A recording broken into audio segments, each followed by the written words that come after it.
Hello everyone and welcome back for the 6th part of the Create Your Own Kit from Your Stash series. I'm Katelyn from Florals.com, and now we're going to be covering embellishments, and this is also one of my favorite parts. As I said in the previous video, I'll be covering all the organization stuff afterwards as well, so don't worry about asking where any of this stuff is from, but I also addressed it in the first video. And if any of you guys are new here and want to watch the whole thing, all the parts, I'll have the first video linked down below so you don't miss anything. We'll start over here. So as I know that many people do, there are a lot of washi lovers out there. And I only picked one washi for this kit. I know, I'm crazy, but I only own like 8 washi tapes. I do love them, but I don't find a need to collect all of them because I do not use them that often. So I picked out this really cute gray, pink, and red polka dotted one. And as you can see, I pick up the gray that is in my paper tones. Very good idea. Stick with something you know. Gray is the way to go. If it matches, it matches.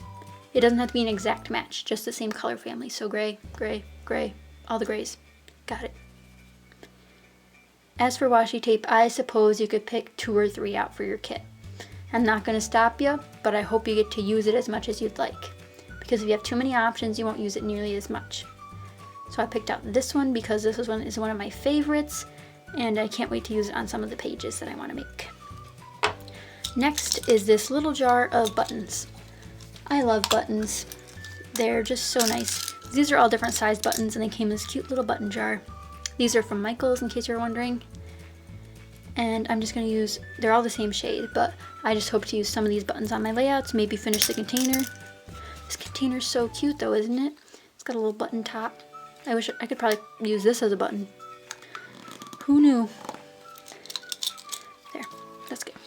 And then in my little storage box here, I'll start with the gems that I picked out. So as you guys saw in my color scheme, I picked out a lot of gems, I didn't even realize.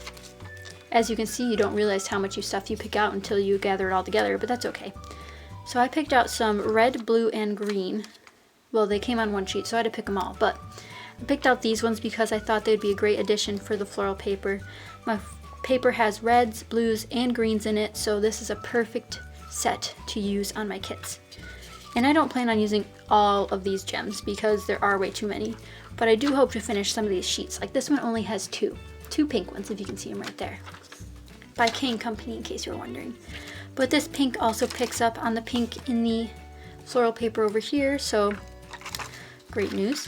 And then this one, I only picked it for these ones right here because they did match the other ones. I'm not going to be using this dark pink, but don't be afraid to grab the whole sheet even though they don't all match. Or you can cut up the sheet or take them off and put them on another sheet. Whatever you think's easiest for you. You don't want to overwhelm yourself with enamel dots or gems or anything of the sorts. So I think that 3 sheets is probably more than enough. If you don't feel comfortable picking out that many, 1 sheet's perfectly fine.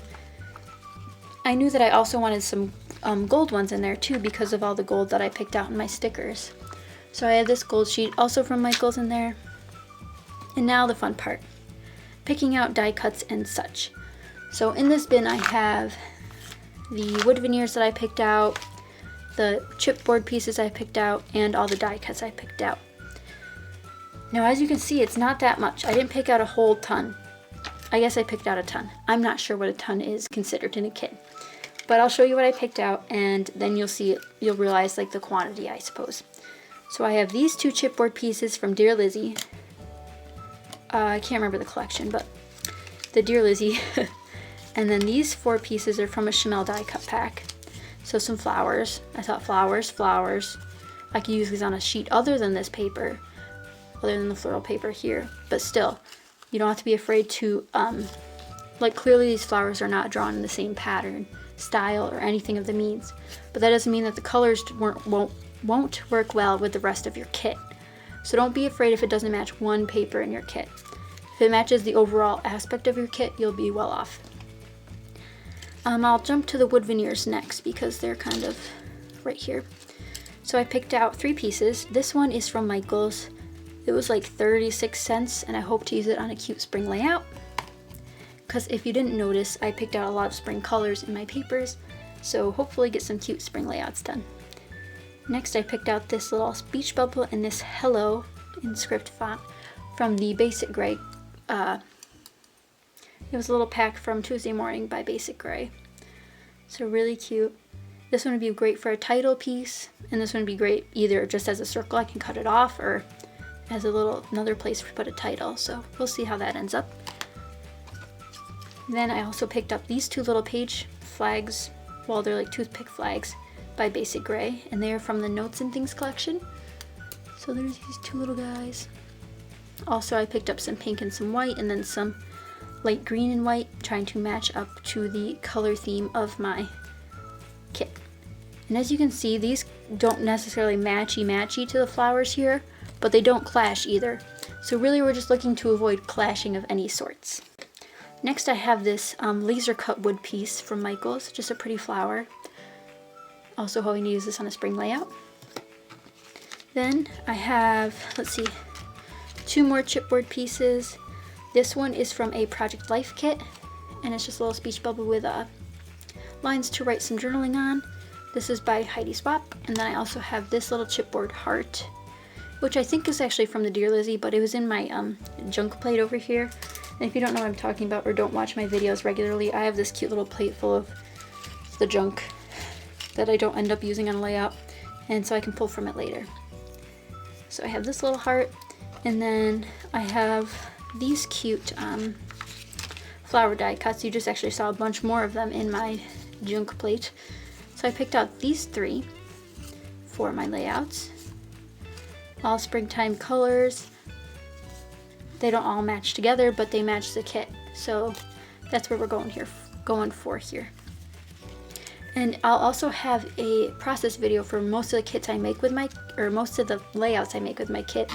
So be on the lookout for those too once all of these videos are up. And then the rest of these are actually all from the same place. Whoops. There they go. I won't go through all of them. So I have a bunch of number die cuts here.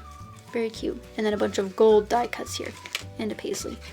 But these are all from the Kane Company die cut set. So I have some flowers, some butterflies, some hearts, some teacups. And as you can see, it's not a lot of embellishments. Like, it depends how much you embellish on your page for how many embellishments you'll want to add to your kit. But I think getting a wide range of wood veneer, die cuts, foil die cuts, chipboard, flags, all the jazzy things that you have, getting a wide range of those will help you exceed more layouts out of your kit.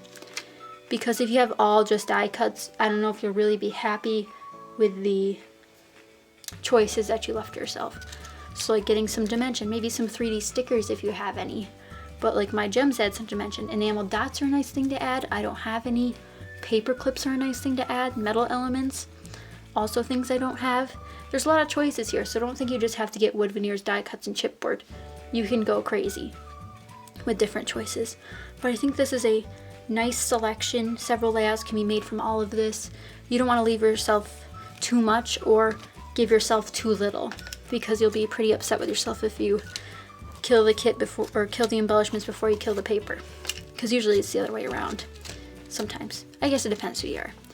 So that is it for all the embellishments I picked out. And don't forget, there are several other examples of things that I do not have in my kit that you certainly can add.